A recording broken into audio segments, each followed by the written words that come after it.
We now recognize gentleman from Texas, Mr. Gooden. I yield my time to Mr. McClintock.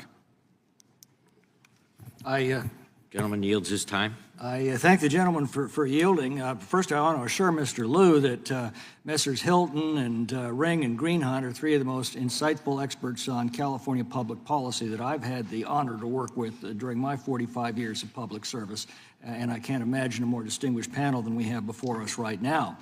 Mr. Liu might also be surprised to learn that before the modern era, California lost 4.5 million acres a year on average to catastrophic fire. Then in the 20th century, we established land management agencies to do a little of the gardening ourselves instead of leaving it to nature. We auctioned off excess timber to logging companies that paid us to remove the excess. We leased public lands to cattle and sheep ranchers to suppress brush growth through grazing. We did controlled burns to remove undergrowth.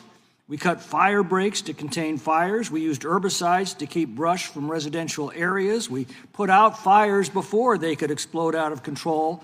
And our fire losses declined from 4.5 million acres a year on average to just 250,000 acres a year throughout the 20th century. But we don't do those practices anymore. Our fire losses are now back up to an average of 1.5 million acres in 2020, 4.5 million acres.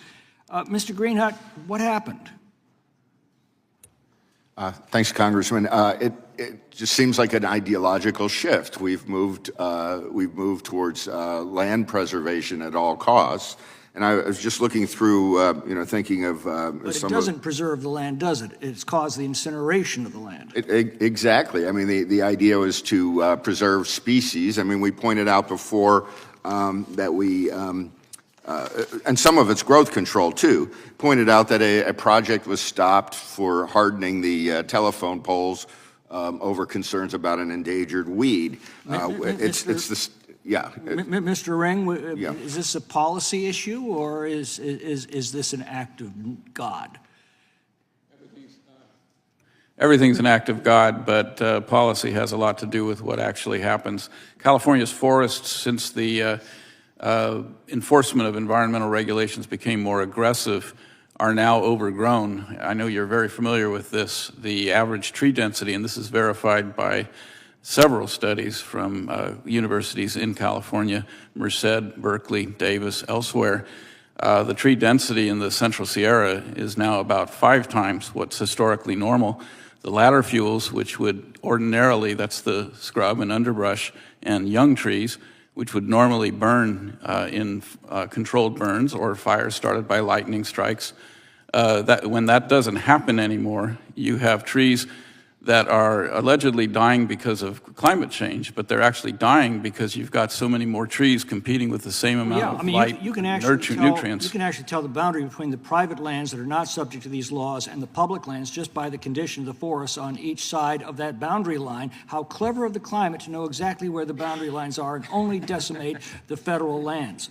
I can offer some good news, and that is in 2016, we got a categorical exclusion from NEPA for forest thinning projects in the Tahoe Basin Management Unit. That simple change has taken the environmental studies from 4.5 years down to just a few months. It's taken the environmental reports from 800 pages down to a few dozen. It's increased the timber yield on the Tahoe Basin from 1 million board feet a year to 9 million board feet a year. It's tripled the amount of treated acreage. That's what saved the town of South Lake Tahoe from the Caldor fire. Unfortunately, right across the boundary line was the town of Grizzly Flats that was not protected by this law. It was completely incinerated by the same fire. Now, we got those provisions finally this year, just a few weeks ago, into the Fix Our Forests Act.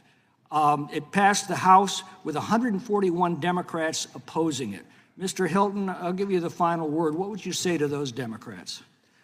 I think I'd first of all say to Mr. Liu, I think we'd take his righteous indignation a little bit more seriously if he wasn't in nearly every single case the first to jump on one of the terrible tragedies that we see too often in our country of mass shooting, to immediately call for the kinds of reforms that would stop it happening. These fires have nothing to do with And mass shootings. Exactly. And that's what we're here to do, to stop people dying, to stop people losing their homes, to stop the terrible human and economic cost of these fires. That's what we are here arguing for, those kinds of changes that could be made and would stop the severity and impact Gentlemen, of these gentlemen, kinds of fires. Gentlemen,